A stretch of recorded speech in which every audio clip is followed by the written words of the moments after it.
హెచ్ఆర్పిడబ్ల్యూఏ TV channel ప్రేక్షకులందరికీ హెచ్ఆర్పిడబ్ల్యూఏ సంస్థ తరఫున హృదయపూర్వక నమస్కారాలు తెలియపరుస్తూ ఈరోజు మనం మన human rights protection and welfare awareness organization వారి ఆధ్వర్యంలో మన working committee Telangana state working committee president Kadari Annapurna గారి అధ్యక్షతన మన ఛత్రపతి శివాజీ గారి జయంతి ప్రోగ్రామ్స్ను ఈరోజు ఏర్పాటు చేయడం జరిగింది మన కార్యాలయం ముందు.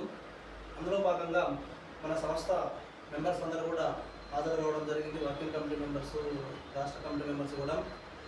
వాస్తవంగా మనము ఛత్రపతి శివాజీ గారి గురించి చెప్పుకోవాలంటే సమయం సరిపోదు. ఎందుకంటే ఇంత అంత చరిత్ర కాదు అతనిది. ఒక రోజు సరిపోదు, ఒక వారం సరిపోదు, ఒక నెల కూడా సరిపోదు పూర్తిగా తెలుసుకోవాలంటే. కానీ వారి యొక్క గొప్పతనాన్ని ఒక 4 మాటల్లో తెలుసుకుందాం. మనము స్త్రీలను గౌరవించడం, భిన్నత్వంలో ఏకత్వం గల మన భారతదేశంలో మనం చెప్పుకుంటున్నాం కదా, ఆ భిన్నత్వంలో ఏకత్వాన్ని పూర్తిగా చూపించినటువంటి ఆ సమయాలలో రాజులు వారిది నియంత పాలన, వారు చెప్పిందే వేదం, మాట్లాడిందే వేదం, ఏం చేయాలనుకుంటే అది. ఇప్పుడు మనకు స్వాతంత్ర్యం వచ్చిన తర్వాత మనకు ఒక కాన్స్టిట్యూషన్, రాజ్యాంగం ఉంది.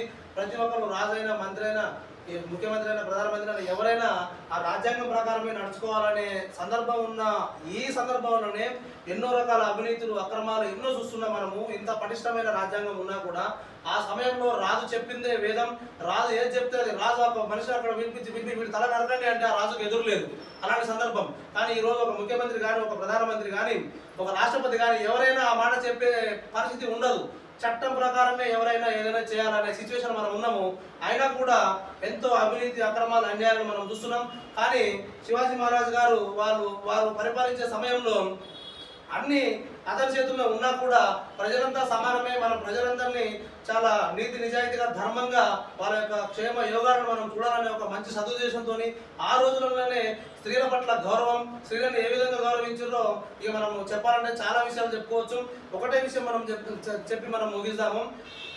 తన ఆధ్వర్యంలో ఉన్నటువంటి సామంత రాజులు కొంతమంది వారు కొన్ని రాజ్యాలను కైవసం చేసుకునే సందర్భంలో ఒక రాజ్యాన్ని ఓడించడం జరిగింది. అక్కడ రాజు ఓడిపోయిన తర్వాత ఆ రాజ్యం మొత్తం మన ఛత్రపతి శివాజీ హ్యాండ్ ఓవర్ అయిపోతుంది.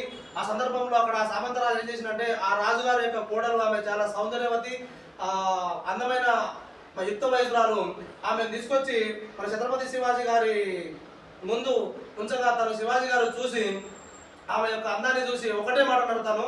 ఏమన్నారంటే, అమ్మ, మీ యొక్క ఇంత సౌందర్యంగా మీరు ఉన్నారు, ఇంత సౌందర్యవతి నా తల్లి అయి ఉంటే నేను ఎంత అందంగా నేను పుట్టేవాడినమ్మా అని చెప్పి ఆమెను ఒక అమ్మలాగా, ఒక చెల్లెలాగా భావించి ఆమెని మరలా ఆ రాజ్యం మనం కైవసం చేసుకున్నాం. కానీ ఆ రాజ్య ప్రజల యొక్క క్షేమ యోగాలు మొత్తం మనదే బాధ్యత ఇప్పటి నుంచి అని చెప్పి ఆ సామంతరాజుకు ఏం చెప్పారంటే శివాజీ మహారాజ్ గారు, ఈమెను తీసుకెళ్లి ఎక్కడి నుంచి తీసుకొచ్చారో అక్కడే ఉంచి ఆమె కావాల్సిన ఏర్పాట్లన్నీ చేయండి అని చెప్పినటువంటి గొప్ప మహావీరుడు. చాలా గౌరవించుడు స్త్రీలని. ఇది స్వతంత్రం రాకముందుకు, మనకు రాజ్యాంగం అనేది లేక ముందుకు. కానీ స్వతంత్రం వచ్చింది, మనకు రాజ్యాంగం వచ్చింది. రాజ్యాంగం ప్రకారం నడుచుకోవాలని చెప్తున్నాం. చట్టాలు ఉన్నాయి, అన్నీ ఉన్నాయి. ఇంతకుముందు మనం చెప్పుకున్నాం, చట్టాలు లేని సమయం అది. రాజు ఏం చెప్తే అదే వేదము. ఆ సందర్భాలలోనే సుభిక్షంగా ప్రజలను ఉంచగలిగినటువంటి గొప్ప వీరుడు.